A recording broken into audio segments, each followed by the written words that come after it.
Peace, this is S.S.Oracle, Shadow and Soul Oracle. My name is Savvy.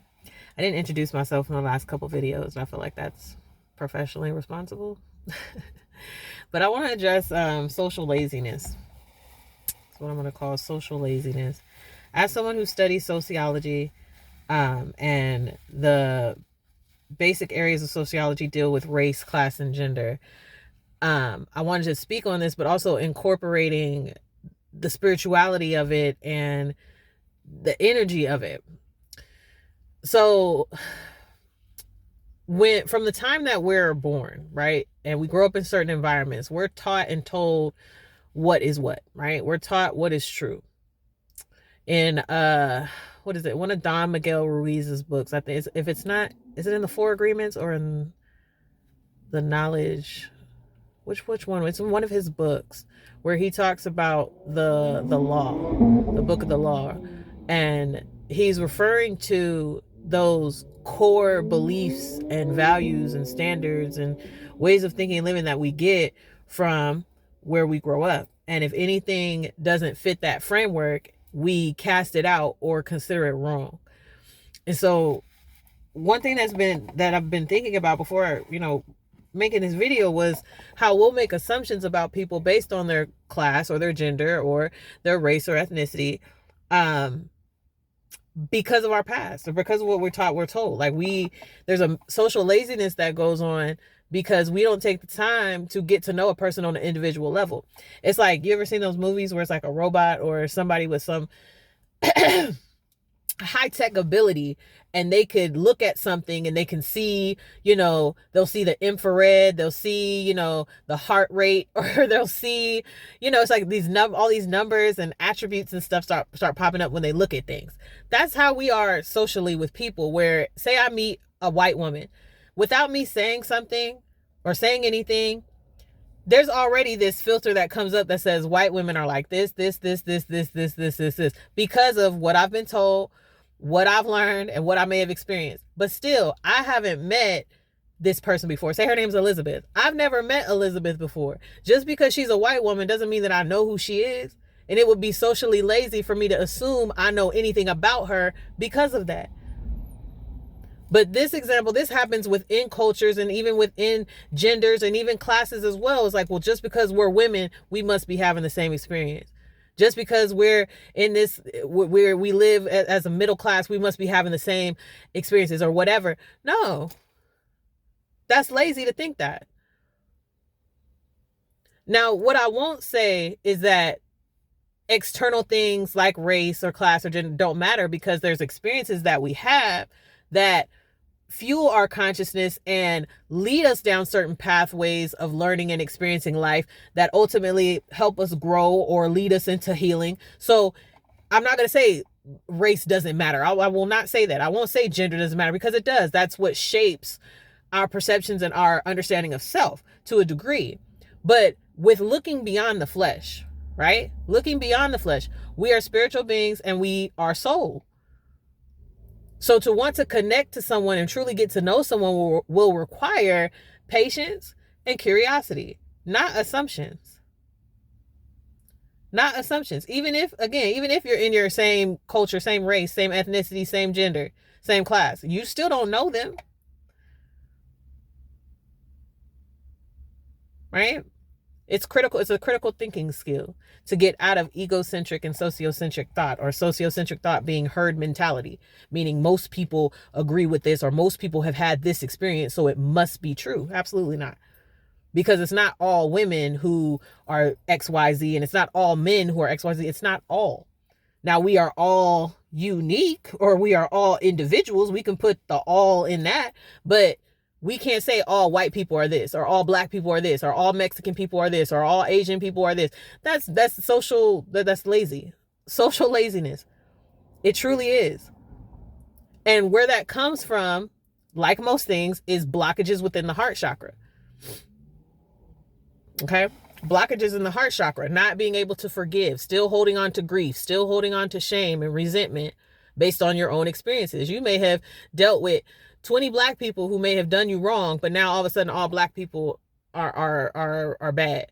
You know what I'm saying?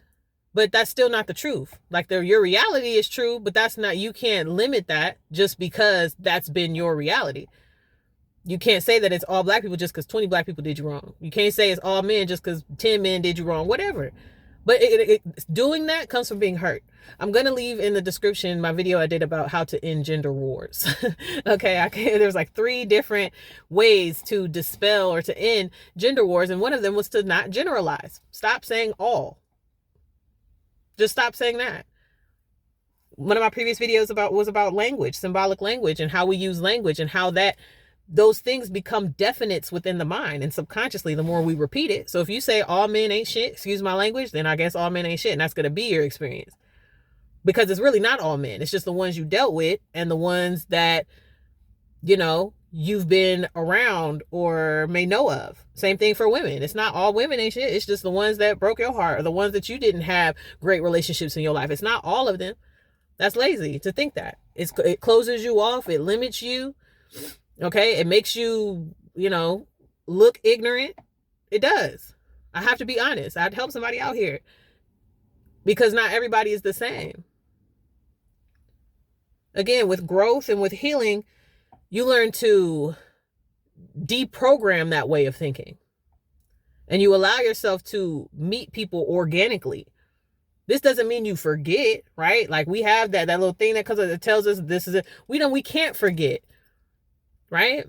But in order to expand ourselves, in order to have new experiences, in order to learn new things, we can't run based off what we've always known. Again, that's ego. The ego doesn't like the unknown. The ego doesn't like discomfort. The ego doesn't like the unfamiliar. Anything that challenges what you think you already know must be wrong or evil. You see what I'm saying? Because people will challenge you, Like I said, people look at me and think that I may have a certain kind of a struggle because I'm black. What if I don't? What if I don't? Are you going to try to convince me that I do? Because you somehow know my life better than me? You see what I'm saying? Like it's lazy thinking and it makes you look, it makes you, okay, I'm not going to call no names. I'm not going to call nobody no names, spirit. Not today. But, laziness, social laziness is what that is. Labels and stereotypes. There's an agenda in that because just consider this, what if your soul tribe and your soul family is people that aren't of your ethnicity or your race? What if you have a soulmate that's not a woman or if you're a man and your soulmate might be a woman or of a different culture or vice, you know what I mean? It's class differences. Like you're a millionaire, but you might be friends with somebody who got a negative bank account. Like, and you meet, that's where y'all met. But it's like, you have this idea, I could only hang out with rich people. You see what I'm saying? Or people who don't have, certain levels of affluence or something must have something wrong with them. So I'm not going to deal with them. It's closed-mindedness. You see what I'm saying? Those are just examples.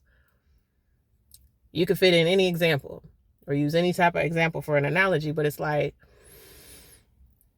the closed-mindedness is the problem. The generalizing is the problem.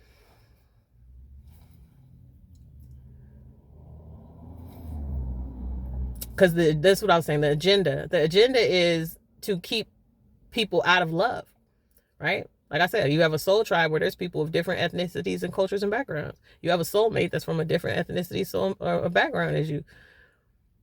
Possibly. But the agenda is put labels and stereotypes on people so that they're not connecting. Make men think all women are liars and cheaters. Make all women think all men are liars and cheaters. Make people think that all black people are aggressive and, all of that. Make all white people racist. And then, so now we're limiting the ways that we can connect with other beings, spiritual beings, energetic beings, souls on the planet. Let's stick to the externals. That's an agenda to keep people out of connecting in love. We're going to divide and conquer. That's a part of the degenerate mindset. Divide and conquer and dominate. But I'll get into that later. I'll get into the degeneracy mindset that extends beyond the physical, right? It was brought to this world as white supremacy, but before it got to this world, it existed beyond this world as well, spiritually, in terms of malevolence. So we'll get into that later.